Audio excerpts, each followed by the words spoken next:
I never thought flying the American flag on my own property would turn into a full-blown war with my homeowners association. But that's exactly what happened when I moved to Willow Creek Estates in Henderson, Nevada. My name is Benjamin Ortiz, and I bought my house on Sagebrush Lane in early March 2024. The property sat on 3 acres at the edge of the development, which was unusual for an HOA community. But the previous owner had negotiated special terms when the neighborhood was first established back in 2008.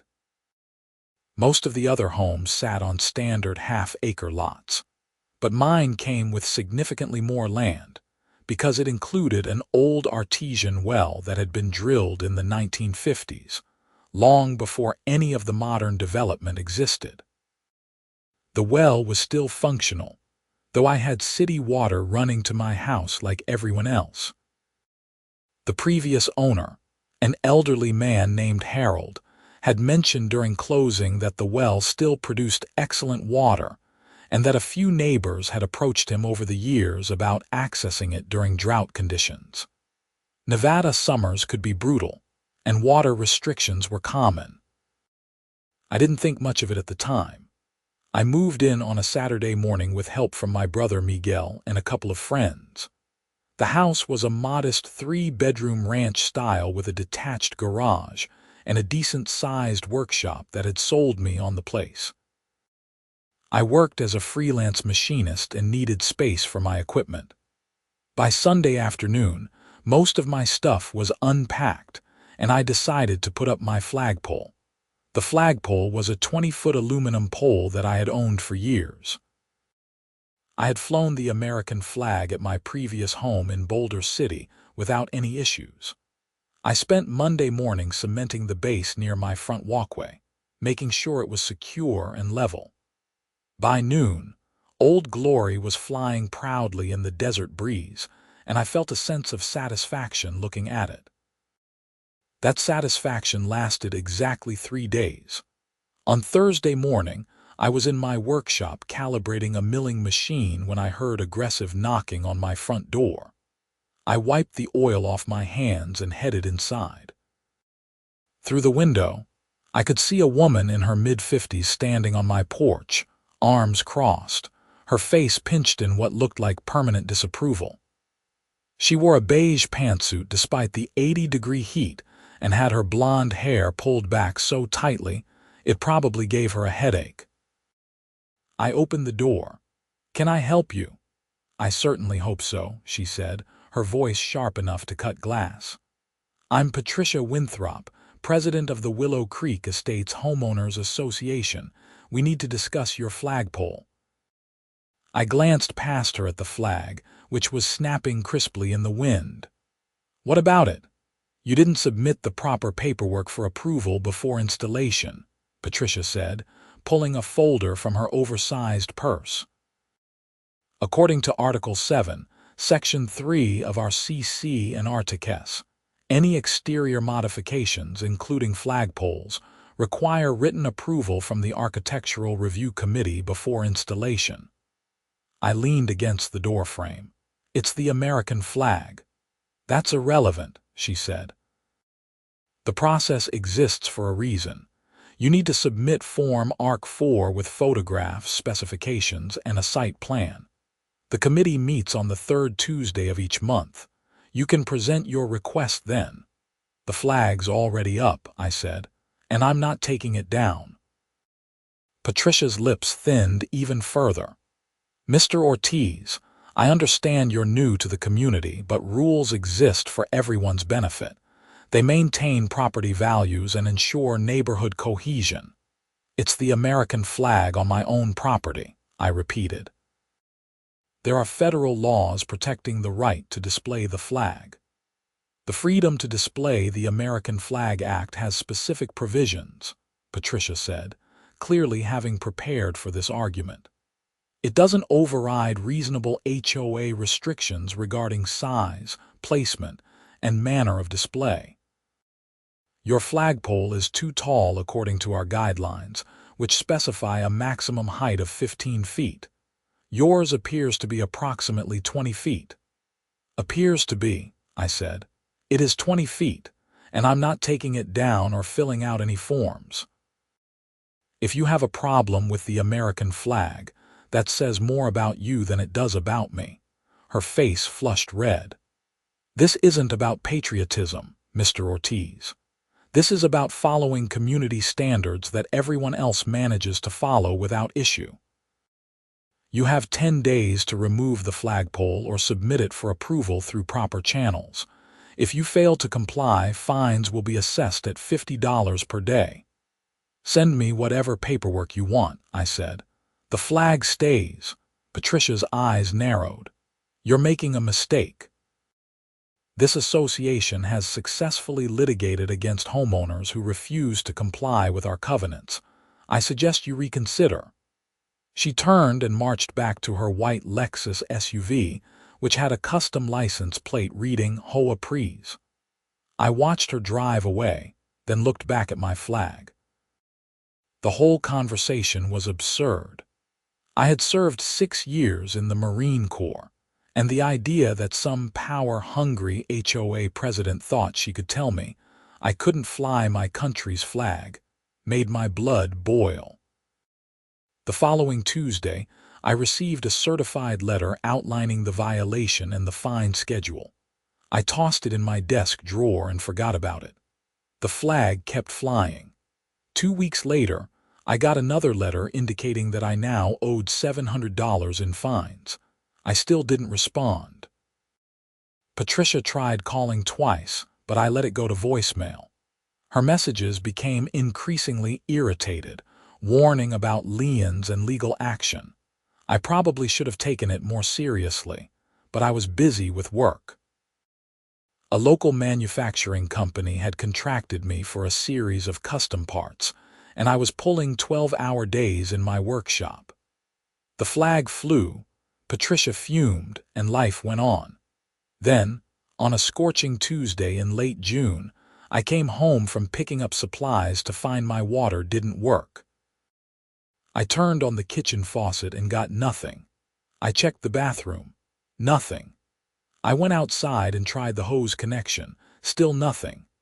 My first thought was a water main break, but I walked down to my nearest neighbor's house and could see their sprinklers running just fine. That's when I noticed the small padlock on my water meter box. I knelt down and examined it.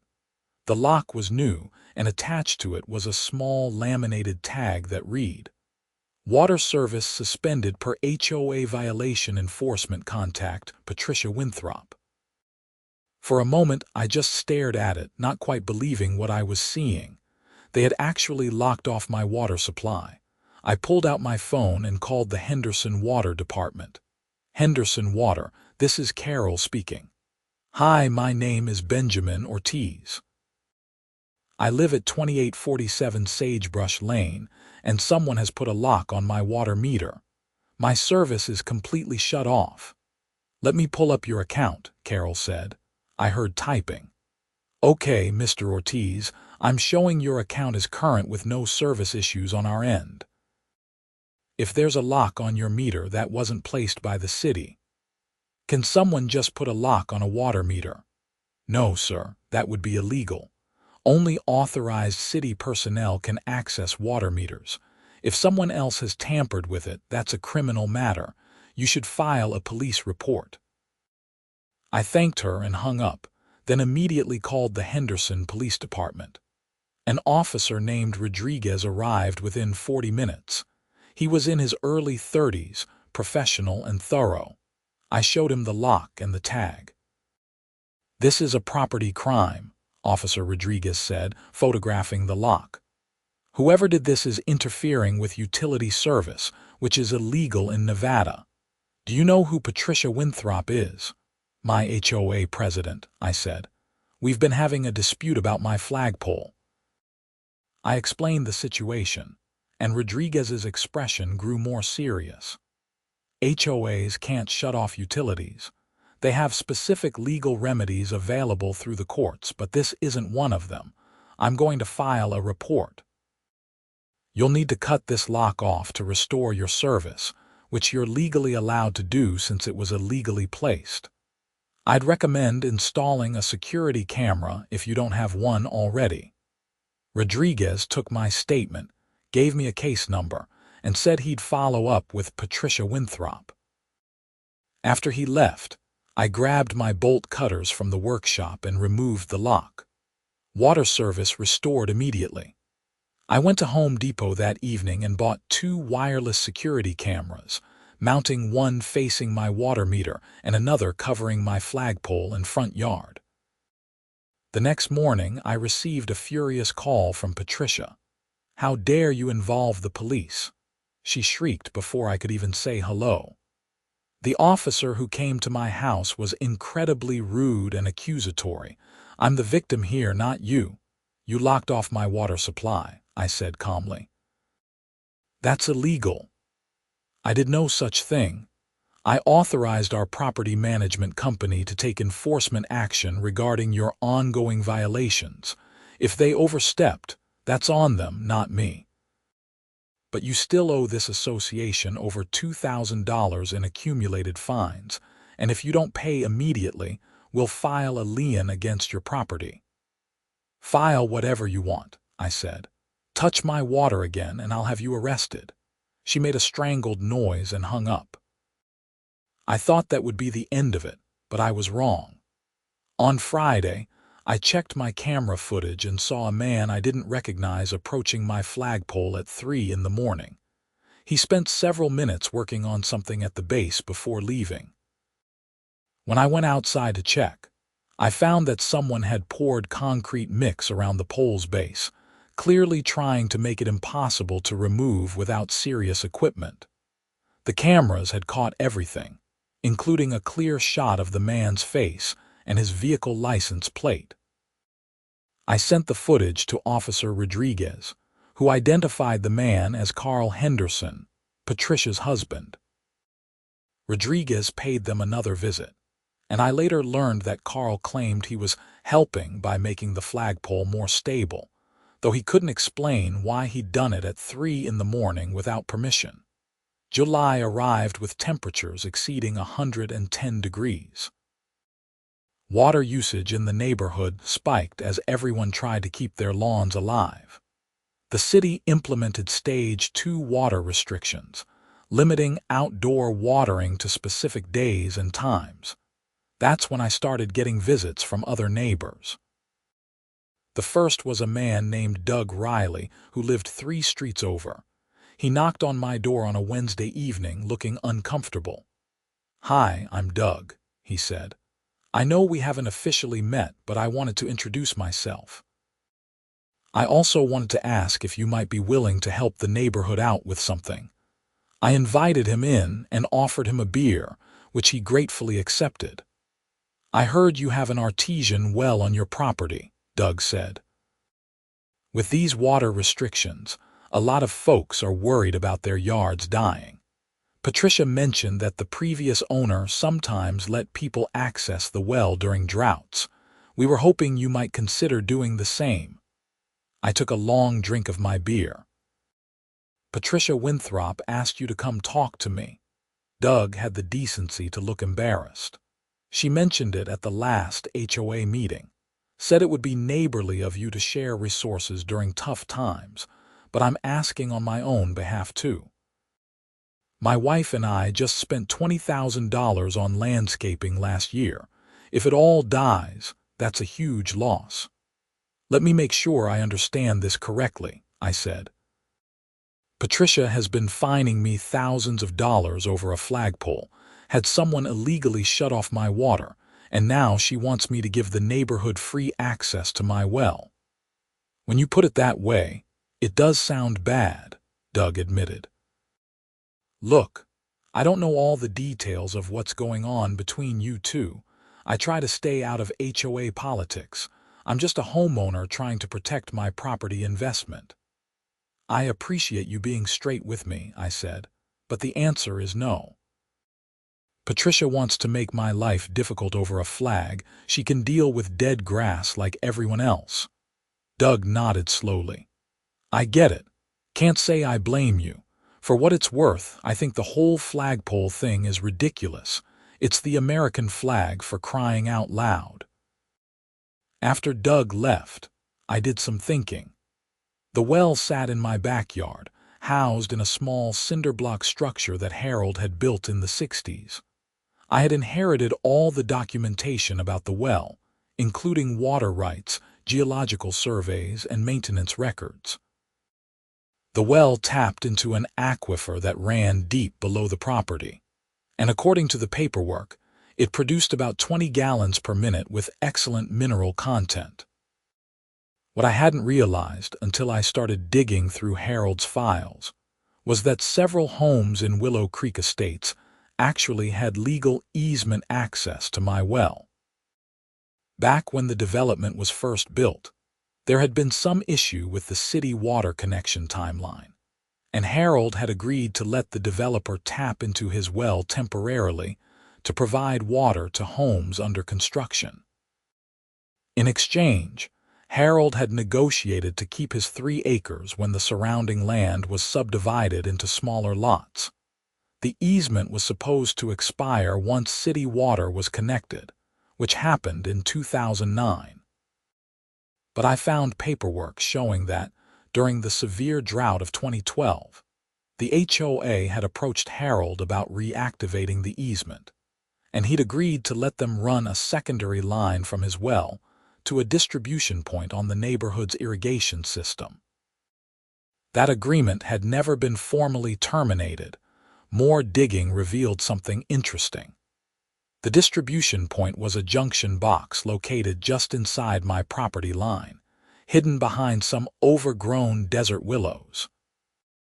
From there, pipes ran to the neighborhood's common areas and also fed into the irrigation systems of about 15 homes in the development, including Patricia Winthrop's house on Juniper Court. I went out the next morning and located the junction box. It was weathered and half buried in sand, but intact. The well system had been professionally installed with proper valves and pressure regulators. I traced the lines and found the main shut-off valve that controlled flow from my well to the neighborhood system. It was currently in the open position. I called the water rights office in Carson City and spent 2 hours on the phone with various officials, trying to understand exactly what my legal obligations were regarding the easement. The final determination was that, since the easement agreement had been tied to a specific drought emergency in 2012 and had no specified end date or renewal terms, it existed in a legal gray area. However, as the property owner, I had the right to revoke access to my well at any time, provided I gave reasonable notice and wasn't violating any active contracts. I checked Harold's files again. There was no active contract. The 2012 agreement had been a handshake deal documented in a simple letter, not a formal legal instrument. On July 15th, I printed out a formal notice of access revocation. It was polite but clear. Effective in 30 days, I would be shutting off the connection between my private well and the neighborhood irrigation system. Anyone who wished to discuss the matter could contact me directly. I mailed copies to Patricia Winthrop as HOA president, to the property management company, and to each of the 15 homeowners whose irrigation systems were connected to my well. The response was immediate and explosive. Patricia called me within an hour of receiving the letter. "You can't do this." "I absolutely can," I said. "It's my well on my property. The easement agreement was never formalized into a permanent legal instrument. I'm giving you 30 days' notice, which is more than generous." "This is retaliation," Patricia shouted. "You're punishing the entire neighborhood because of your petty grudge over the flagpole." "I'm exercising my property rights," I said. "Something you've been trying to prevent me from doing since I moved in. You wanted to play hardball with the flag and my water service. Now you're learning that works both ways. We'll sue you. The HOA has every right to that water access. Talk to your lawyer, I said. I've already talked to mine. You have 30 days. I hung up before she could respond. My phone rang again immediately, but I didn't answer. Over the next week, I received dozens of calls and messages from angry homeowners. Most of them blamed me for being unreasonable. A few, like Doug Riley, admitted they understood my position even if they didn't like the outcome. The HOA scheduled an emergency meeting for July 22nd. I wasn't officially invited, but Doug texted me to let me know it was happening and that I might want to attend to defend myself. I decided to go. The meeting was held at the community center, a small building near the neighborhood entrance. About 40 people packed into the main room, and the air conditioning struggled to keep up. Patricia sat at a table in the front with two other board members, a thin man named Gerald Finch who served as treasurer, and a woman named Lisa Castillo who was the secretary. I walked in and took a seat in the back. The room went quiet and everyone turned to stare at me. Patricia's face went through several interesting color changes before settling on an angry purple. "Well," she said loudly, "I see our problem resident has decided to join us. How generous." "I'm a homeowner same as everyone else," I said. "I have a right to attend HOA meetings." "You have obligations too," Patricia snapped. "Obligations you've been ignoring while racking up thousands in fines."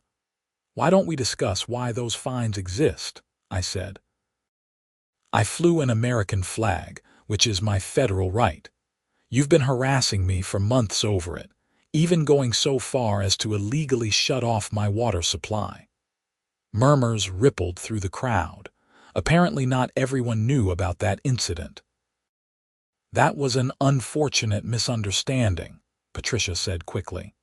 "Our property management company exceeded their authority, but that doesn't excuse your refusal to follow community guidelines or your current attempt to extort this neighborhood." "Extort?" I laughed. "I'm shutting off access to my private well. That's not extortion, that's property management." A woman in her 60s stood up. I recognized her from one of the letters I'd sent as someone whose irrigation system was connected to my well. "Mr. Ortiz, please reconsider. Many of us have invested tens of thousands of dollars in our landscaping.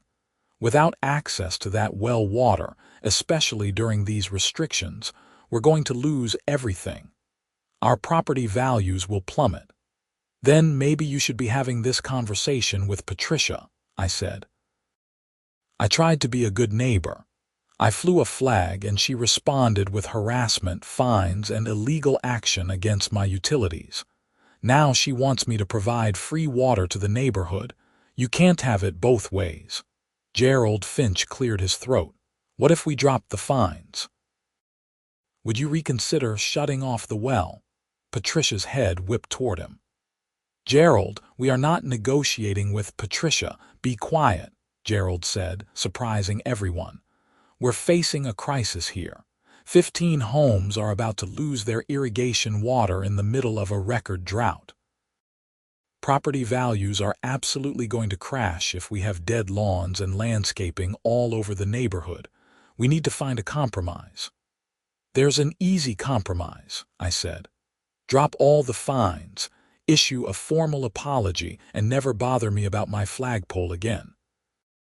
"Do that, and I'll consider leaving the well access open." "Absolutely not," Patricia shouted. "This association doesn't bow to extortion." "Then enjoy your brown lawns," I said, standing up. "You have 23 days left." I walked out of the meeting to the sound of angry voices arguing behind me. My phone buzzed with texts from Doug. "That took guts," his first message said. "Patricia looks like she's about to have a stroke." "Board is splitting," said another. "Gerald and Lisa both think they should take your deal." I drove home and spent the evening in my workshop, trying to focus on work instead of the drama. But I couldn't help feeling a grim satisfaction. Patricia had spent months trying to make me miserable over a flag, And now she was learning that actions have consequences. The next few days were tense. I continued getting angry calls and messages, including one incredibly nasty voicemail from Patricia's husband Carl, threatening to make me regret messing with the neighborhood. I saved that message and forwarded it to Officer Rodriguez, who paid the Winthrops another visit and warned Carl about making threats. On July 27th, I received a formal letter from the HOA's law firm. It argued that I had a legal obligation to maintain the well access under the doctrine of adverse possession and prescriptive easement. Essentially, they claimed that because the neighborhood had been using the well for so long, they now had an established right to continued access. I forwarded the letter to my attorney, a sharp woman named Rebecca Carlson who specialized in property law. She called me the next day, laughing. "This is the weakest legal argument I've seen in months," Rebecca said. Prescriptive easement requires continuous hostile use for a specific period, and the use has to be without permission. Here, Harold explicitly gave permission, which defeats the hostile requirement. Plus, the use wasn't actually continuous since it was tied to specific drought conditions. They don't have a case, so I'm clear to shut off the well, absolutely. I'll draft a response to their attorney explaining why their position is meritless. But Ben, are you sure you want to go through with this? HOA disputes can get ugly and expensive. It's already ugly, I said. Patricia locked off my water supply, remember. She started this war, and I'm going to finish it. Rebecca sent her response to the HOA's attorney on July 30th. August 1st arrived, and I walked out to the junction box with a wrench and my camera. I filmed myself clearly explaining what I was doing and why, then shut off the main valve that connected my well to the neighborhood irrigation system. The calls started within hours. "My sprinklers aren't working." "What did you do?" "You're destroying the neighborhood." I let them all go to voicemail. That evening, I sat on my back porch with a cold beer, looking at my flag flying in the desert sunset. My grass was green and healthy thanks to my city water supply. I wondered how long it would take for the reality to sink in across the neighborhood. Not long, as it turned out. By August 3rd, the effects were becoming visible. Henderson was in the middle of a heat wave with temperatures exceeding 115 degrees. Under Stage 2 water restrictions, homeowners could only water their lawns twice a week in the early morning hours. The 15 homes connected to my well had been supplementing with well water during off hours to keep their landscaping alive. Without that extra water, their plants began to suffer immediately. Doug Riley knocked on my door that Friday evening. He looked exhausted. "Can we talk?" he asked. I invited him in again. He slumped into my couch like he hadn't slept in days. "My wife is furious," Doug said. "We've already lost 2 crepe myrtles and our rose garden is dying. She wants me to sue you, join some kind of class action with the other affected homeowners." "You're welcome to try," I said, "but my attorney says I'm well within my rights." "I know," Doug said. "I talked to my own lawyer. He said the same thing. Look, I'm not here to threaten you or beg. I just want to understand what it would take to fix this. What do you actually want?" I respected Doug for asking directly. "I want Patricia to drop all the fines, issue a written apology, and leave me alone about my flag. That's it. I'm not trying to destroy the neighborhood, Doug. I'm just tired of being harassed for being patriotic." Doug nodded slowly. "What if I told you that Gerald and Lisa are trying to remove Patricia as president? There's going to be a vote at the next board meeting. If they succeed, would you reconsider the well situation?" "If Patricia is removed and the new board leadership drops the fines and the flag issue, yes, I'd turn the water back on," I said. "But it has to be official, not just verbal promises. Let me see what I can do," Doug said. He left, and I wondered if anything would actually change. HOA politics were notoriously difficult, and Patricia seemed like the type who would cling to power no matter what. The next week proved me wrong. On August 10th, the HOA held another board meeting. This time I was officially invited by Gerald Finch. The meeting agenda included a vote of no confidence in Patricia's leadership. I arrived early and took a seat in the middle of the room. It was even more crowded than the last meeting, with people standing along the walls. The tension was palpable. Patricia opened the meeting with a defiant statement. I'm aware that certain board members have chosen to betray the trust placed in them by organizing this vote. Let me be clear. I have done everything in my power to maintain property values and community standards in Willow Creek Estates. The problems we're facing now are directly caused by one selfish individual who refuses to follow the rules that govern this community. She pointed at me. Several people booed, but others shouted them down. Gerald stood up. Patricia, you've been given multiple opportunities to resolve the situation with Mr. Ortiz peacefully. Instead, you've escalated at every turn, including authorizing actions that resulted in police involvement. Your leadership has been divisive and damaging. I'm calling for a vote of no confidence. If the board agrees, we'll schedule a special election for a new president. This is a coup, Patricia shouted. You can't just remove me because you disagree with my decisions. Actually, we can, Lisa Castillo said, speaking up for the first time. The HOA bylaws are very clear on this. Gerald, I second the motion. The vote was called. Gerald and Lisa voted yes. Patricia obviously voted no. But there were two other board members who I'd barely noticed in previous meetings, a quiet man named Thomas Wu and a woman named Sandra Peterson. Both voted yes.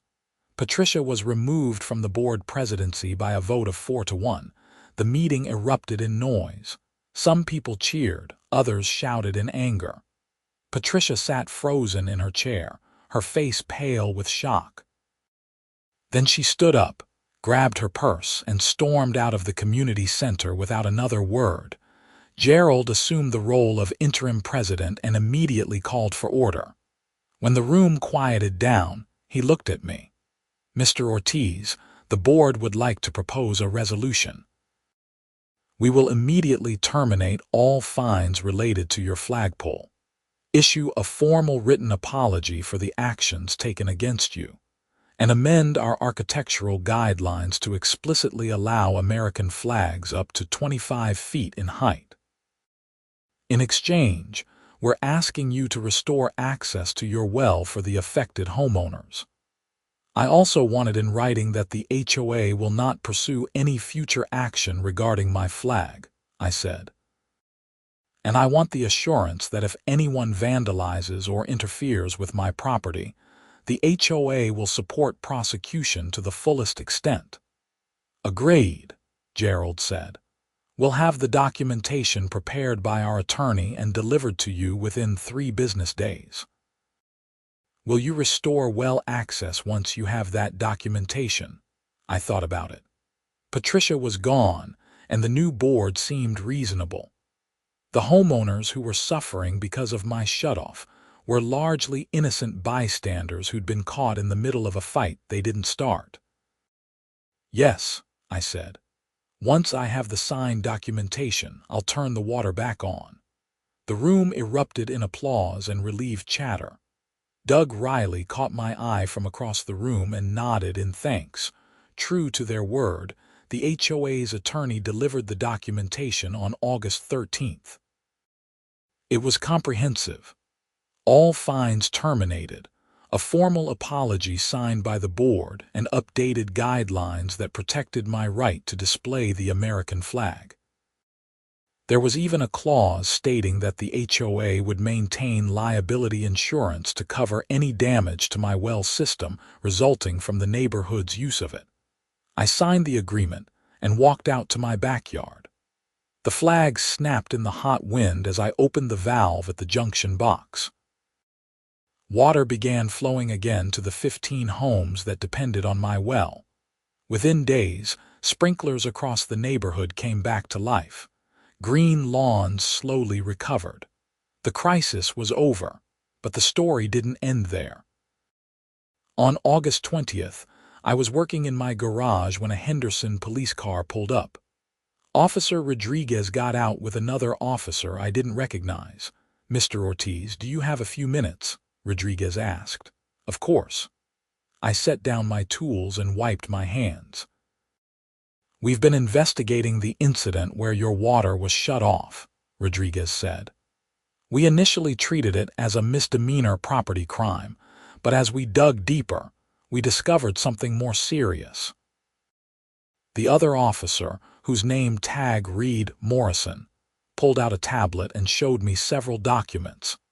"Your HOA uses a property management company called Desert Vista Management. The manager assigned to your community is a man named Keith Brennan.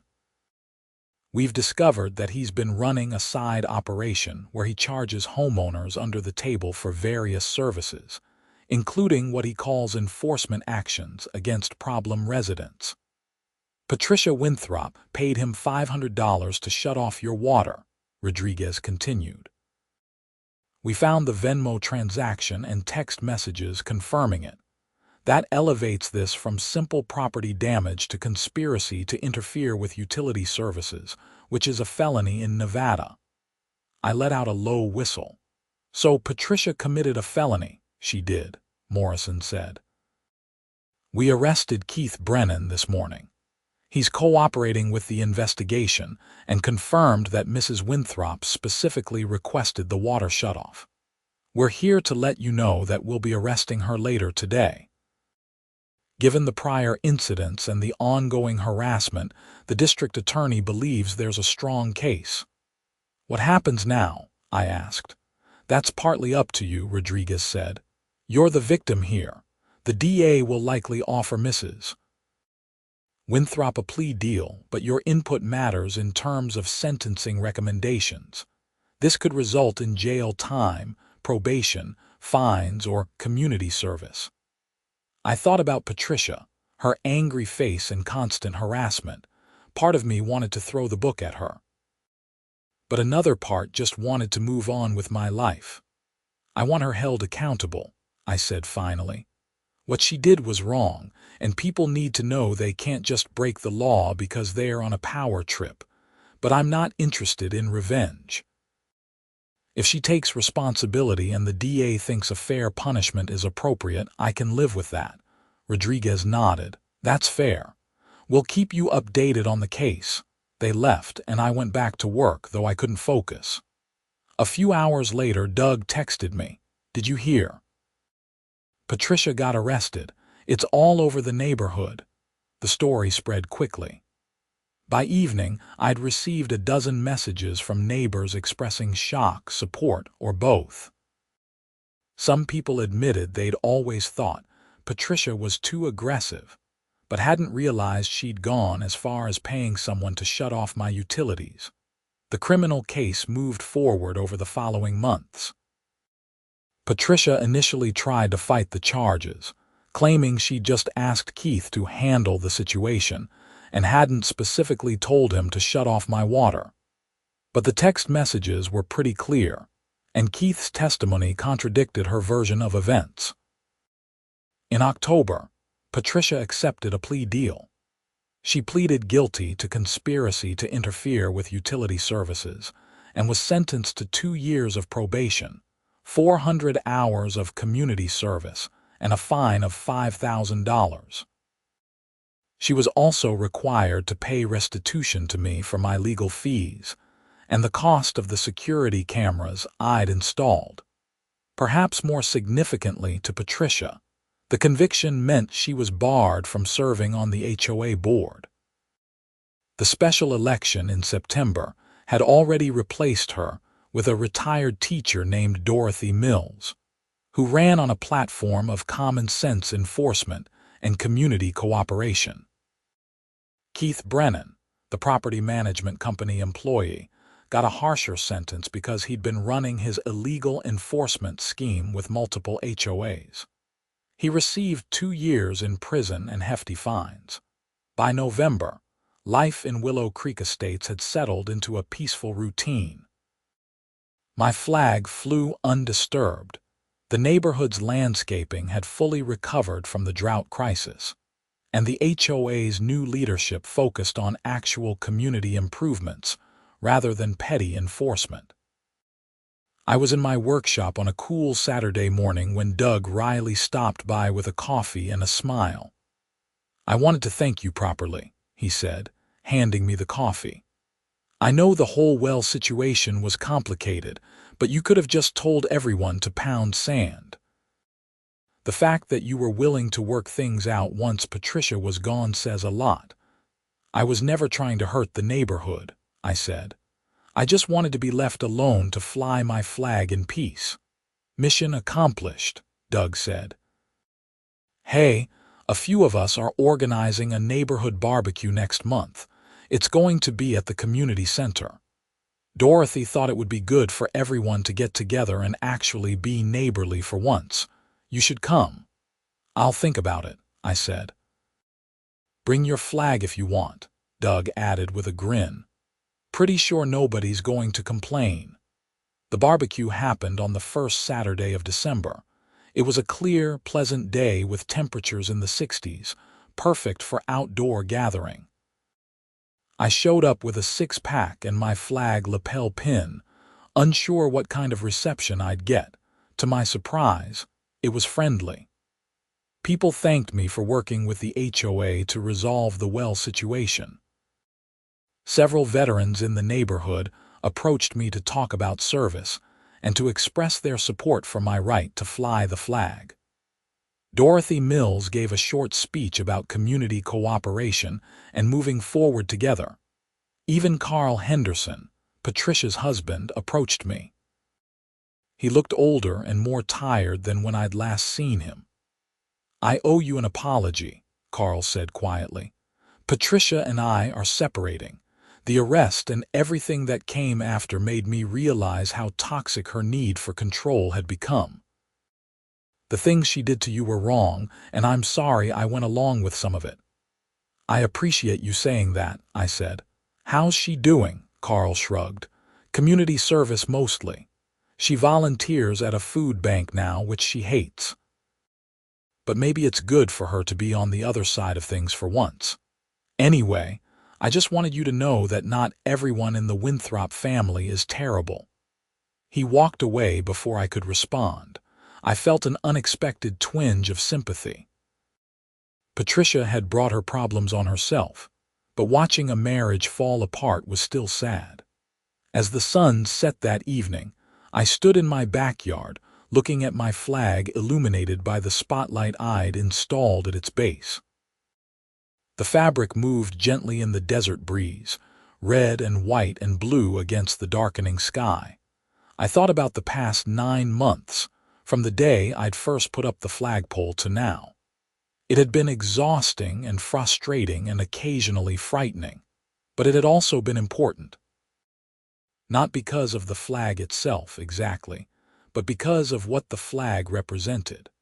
The right to live peacefully on your own property without being harassed by petty tyrants who confused authority with power.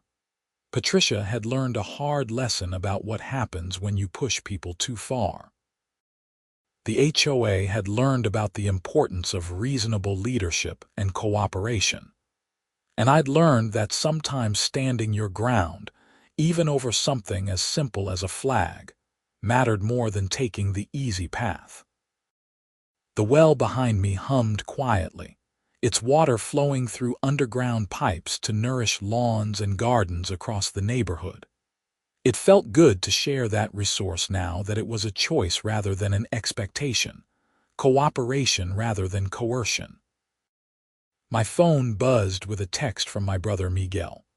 "How's life in suburban paradise?" I smiled and typed back. "Peaceful, finally." And it was. The flag flew, the well flowed, and Willow Creek estates moved forward without the constant drama that had defined it for so long. I worked in my shop, helped neighbors when they asked politely, and enjoyed the quiet satisfaction of knowing I'd stood up for what mattered to me. On Veterans Day that November, I hosted a small gathering at my house. A dozen veterans from the neighborhood came by, and we raised a toast under my 20-foot flagpole. Dorothy Mills stopped by with cookies and a thank-you card signed by most of the neighborhood. Someone had even organized a collection to upgrade the flag to a larger, more durable one made from heavy-duty nylon that could withstand Nevada's harsh sun and occasional windstorms. Gerald Finch, who was still serving as HOA president, pulled me aside during the gathering. "I wanted you to know that the board voted to establish a community fund to help maintain your well system.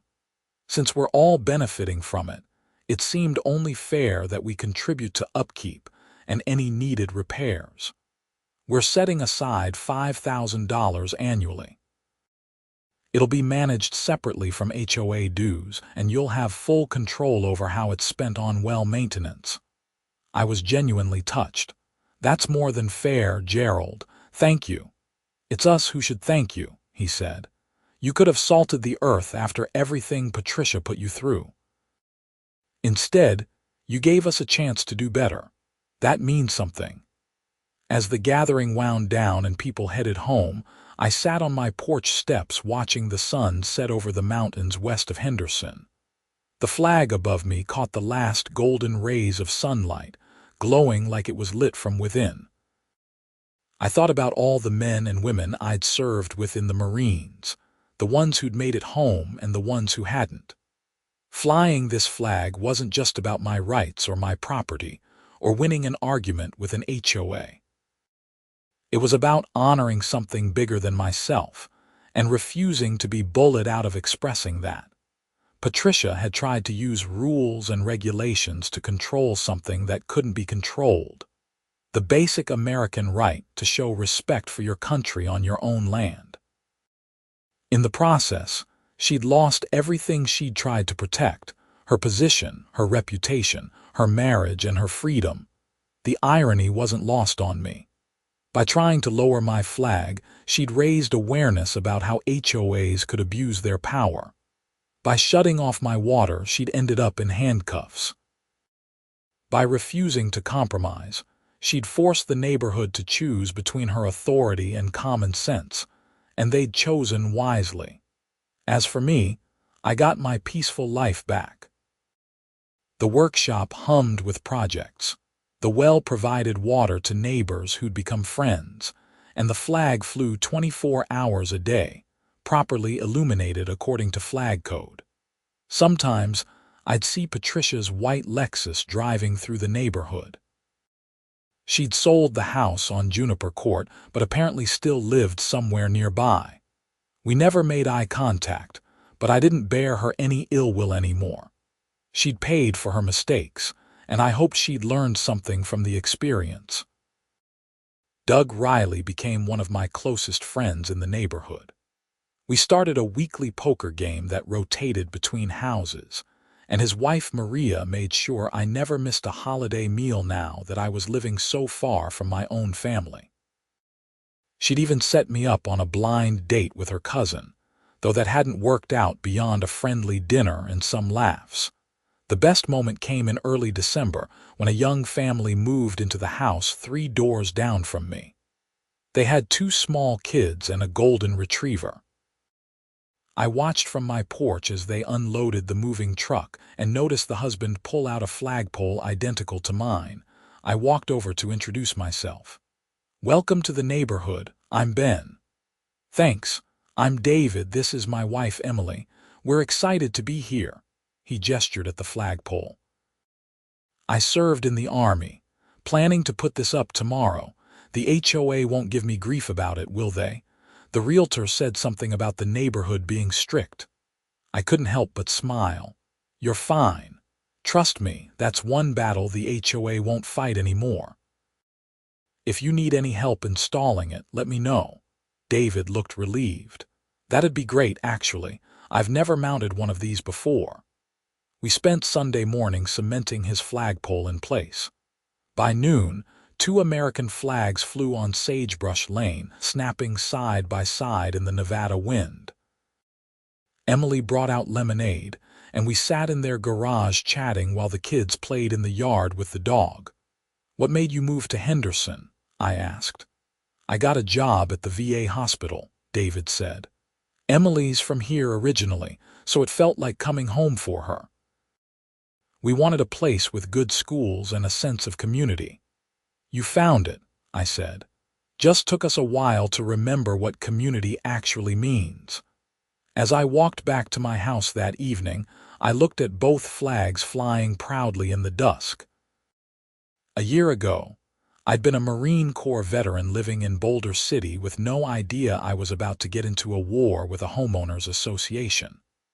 Now, I was settled in Willow Creek Estates, surrounded by good neighbors, with my flag flying free and my principles intact.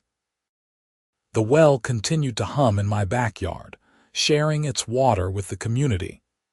My workshop stayed busy with custom machining projects. The HOA focused on actual improvements like repaving the community center parking lot and organizing neighborhood events that brought people together instead of driving them apart. Patricia's name occasionally came up in conversation, usually followed by headshakes and cautionary tales about what happens when power goes to someone's head. I heard through the grapevine that she'd completed her community service and was trying to rebuild her life, working as an administrative assistant somewhere and keeping a low profile. I hoped she'd found some peace. Everyone deserves the chance to learn from their mistakes and move forward, even people who have made serious ones. As for the criminal case against Keith Brennan, it had ripple effects throughout the property management industry in Nevada. Desert Vista Management went out of business after multiple lawsuits and regulatory investigations revealed that Keith's illegal enforcement schemes had extended to several communities. Other property management companies implemented new oversight procedures and ethics training to avoid similar problems. The Henderson City Council even held hearings about HOA oversight and discussed potential reforms to protect homeowners from abusive enforcement practices. My case was mentioned specifically as an example of how disputes could spiral out of control when HOAs operated without proper checks and balances. I didn't testify at those hearings, but I submitted a written statement outlining my experience and suggesting that HOAs should be required to provide homeowners with clear appeal processes before imposing fines or taking enforcement action. I also recommended that certain actions, like interfering with utilities, should trigger automatic reviews by neutral parties. Whether any of those suggestions would become law remained to be seen, but at least the conversation was happening. On Christmas Eve, I hung lights on my flagpole for the first time. Red and white lights spiraled up the pole, illuminating Old Glory against the dark sky. It looked beautiful, festive, and patriotic all at once. Dorothy Mills called me that evening. "Ben, your flagpole looks wonderful." Several neighbors have mentioned it. "Would you be willing to lead the community in the Pledge of Allegiance at our New Year's Eve gathering?" I felt a lump form in my throat. I'd be honored. New Year's Eve in Willow Creek Estates was a family-friendly affair at the community center. About 60 people showed up, including kids running around with glow sticks and seniors chatting over coffee and desserts. At 11:30, Dorothy called everyone together and invited me to the front. I stood there looking at my neighbors, these people who'd been strangers less than a year ago. We'd been through conflict and resolution, anger and reconciliation. We'd learned hard lessons about rights and responsibilities, about the difference between rules and justice. "Before we count down to the new year," I said, "I'd like to lead us in the Pledge of Allegiance.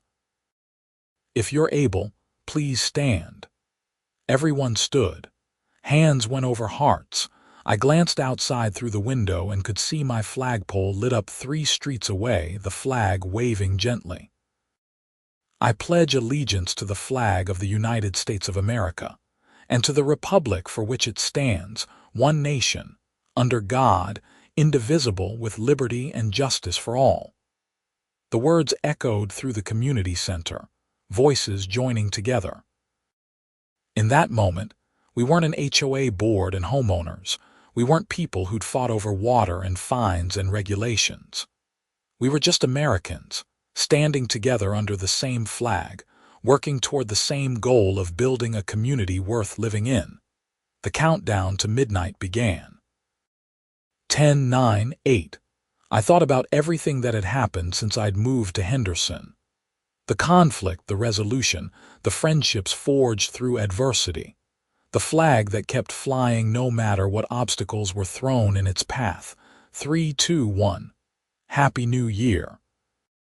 Cheers erupted, noisemakers sounded, and people hugged and shook hands. David and Emily came over with their kids, and we toasted with sparkling cider. Doug and Maria invited me to brunch the next day. Gerald mentioned a spring project to renovate the community center and asked if I'd be willing to consult on some of the technical aspects. I agreed to it all, feeling more connected to this place and these people than I'd felt anywhere in years.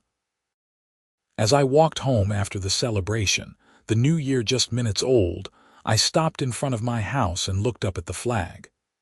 The Christmas lights made it glow against the black sky, a beacon of everything I'd fought to protect. My phone buzzed with a text from Miguel. "Happy New Year, hermano. How's the flag flying?" I took a photo of the illuminated flagpole and sent it to him. "Higher than ever." His response came immediately. "That's my brother, Semper Fi." Semper Fi indeed, always faithful.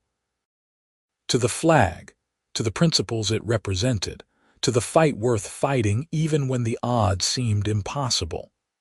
I went inside my house, my home, in my neighborhood where I could fly my flag without fear. The well in my backyard continued its quiet work, providing water to neighbors who'd become friends. The workshop waited for tomorrow's projects. Life stretched ahead, full of possibility and peace. It had taken a war with an HOA to get here, complete with illegal water shutoffs, police involvement, criminal charges, and a community divided. But we'd come through it stronger and wiser, with better leadership and clearer priorities. Patricia Winthrop had tried to use her authority to force compliance with petty rules, and she'd lost everything. I'd stood my ground over a simple flag, and I'd gained a community. In the end, the lesson was simple. Power exercised without wisdom leads to destruction, but principles defended with patience lead to justice. The flag flying over my house represented both the rights worth defending and the price of defending them. As I settled into bed that night, I could see the glow from the flagpole lights through my window. Red and white and blue, shining in the darkness, reminding everyone who saw it that some things are worth fighting for, no matter the cost. My well provided water. My flag provided inspiration. And Willow Creek Estates provided proof that even the worst conflicts could lead to better understanding if people were willing to learn and grow. I fell asleep content, knowing that tomorrow the flag would still be flying, the well would still be flowing, and the neighborhood would continue building something better than what came before. That was victory enough for me.